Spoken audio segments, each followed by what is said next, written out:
Let's talk about the BBC. Story in the papers yesterday. Now, you know that we all have to pay our licence fee if you're watching the Beeb. What's it now, £159.50 a year, I think it is. Not very good value for money, some might argue, compared to Netflix, Amazon Prime, etc. But that's what you have to pay for the state broadcaster. A lot of old people, disabled people, the vulnerable, they struggle to pay this licence fee, and sometimes they don't pay it. And the BBC continues to prosecute them, continues to take these poor people to court for not paying their state broadcaster TV licensing fee. And a lot of people think that the BBC has got to stop doing this. You can't send old people to jail, potentially, for not paying to watch Strictly Come Dancing. It's ridiculous. It's anachronistic. No other country in the entire world sends people to prison for not paying for television entertainment. I realise that most people probably just pay the fine, but there are still people every year who are imprisoned for not paying the state broadcaster's TV licence. That seems to be wrong. Let's talk to the digital campaign manager at the Taxpayers Alliance, Joe Ventra. Good afternoon, Joe. Good afternoon, Kevin. Thank you for having me on. Thank you for joining us. My assumption was that the BBC had agreed to desist from the prosecuting people for not paying their TV licence. But clearly that is not the case. I mean, at one point, not so long ago, the incredible statistic was that 10% of all magistrates' court cases, 1 in every 10 cases, was the BBC prosecuting someone for not paying their TV licence, which in itself is ridiculous. Now, because of the debate going on about the TV licence, the BBC did sort of seem to agree to back off a bit, but apparently not. They're still hounding pensioners, they're still hounding disabled people, they are still going hell for leather to get this £159.50 off people. That's got to stop, hasn't it?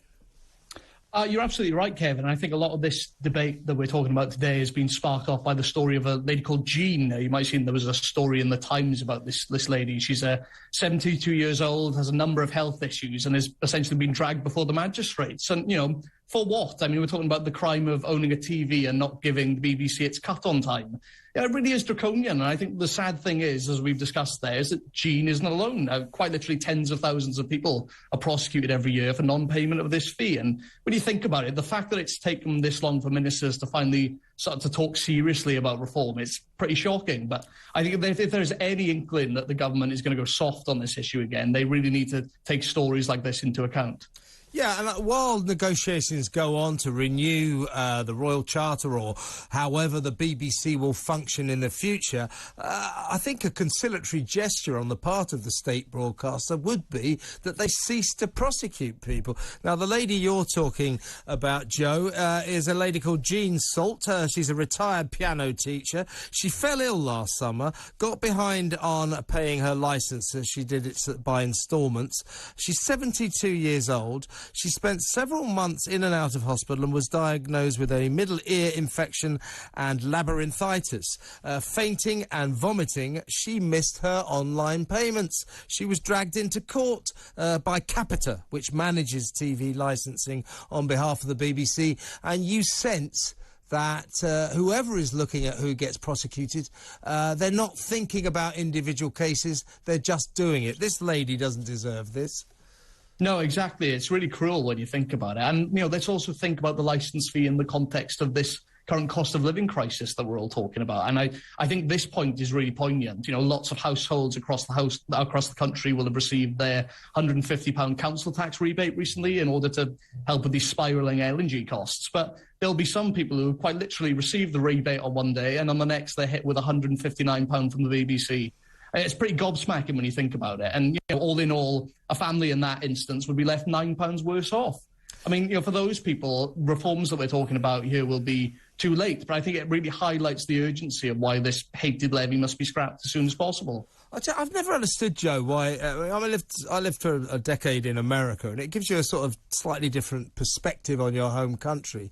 And you come to realise, much as I love my country, you know, when you step outside it, there are strange things about Britain. And one of them is that we've got this state broadcaster that we all have to give a lot of money to in order to watch things like Strictly Come Dancing. And if you don't give them money to be entertained by the government broadcaster per se, you potentially go to prison. This does not happen anywhere else in the world. It is absurd, anachronistic, and it has to end.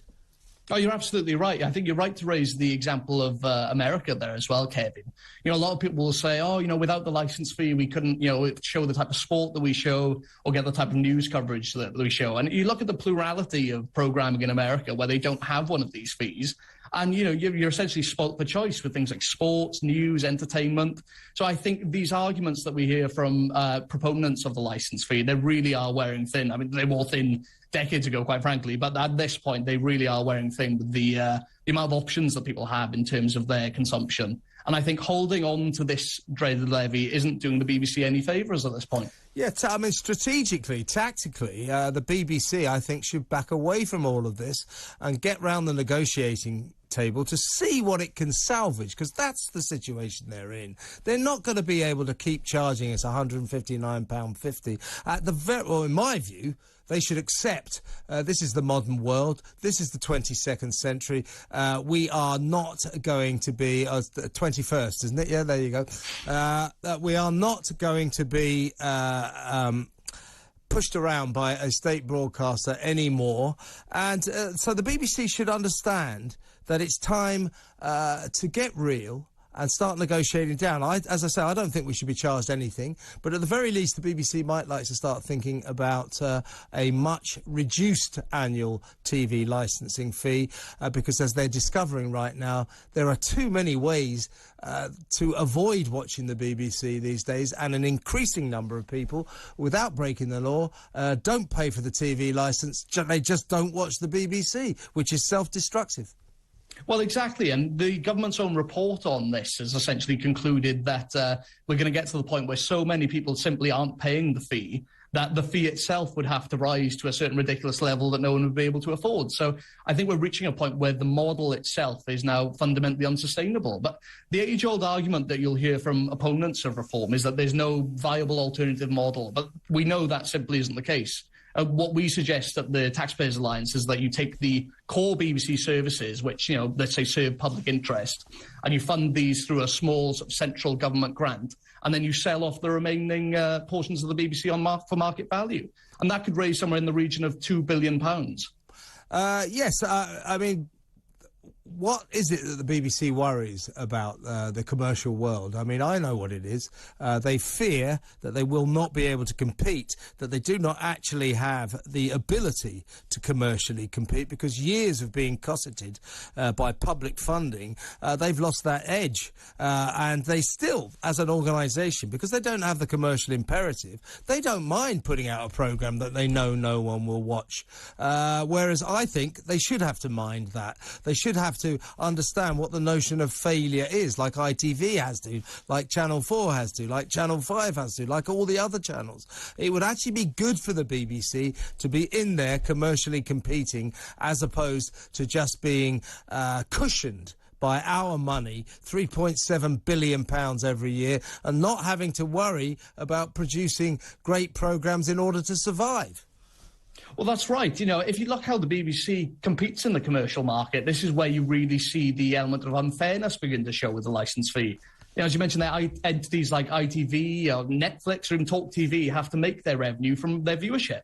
But the BBC can survive by simply skimming off the top. And most prevalently, actually, you'll see this in local radio stations where private startups simply don't have the resources to take on a broadcaster that demands from the public purse. So it really is deeply unfair, and I think it's really damaging and distorting to the media market.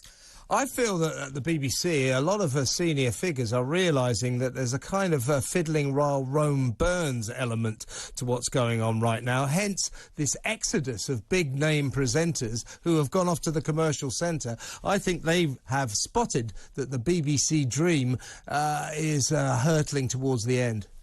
Yeah, no, exactly. And you may have seen this this story recently of this this project that they're doing, looking into essentially they're researching what people are looking at on TV, what people are viewing, And the BBC is spending £50 million on this project to find out what people are viewing and what people are looking into. And, you know, whenever you see waste like this at the BBC, the fundamental issue is always the licence fee. It's the fact that people like Jean that we've been talking about are the ones picking up the tab. And the reason they can get away with spending like this is because they know, essentially, they have a guaranteed form of income in the form of the licence fee. But I think if the BBC was really interested in the behaviours and the opinions of people who watch TV, they'd know that people were sick to death of this levy. Yeah, they're spending £50 million to find out what people are watching. For 50 million quid, I'll give them the answer. One word: Netflix. It's pretty easy, right, isn't it? It's ridiculous. Make programmes that people want to watch and stand on that, survive on that. That's what I think. Great to talk to you, Joe. Joe Ventre, Digital Campaign Manager of the Taxpayers Alliance.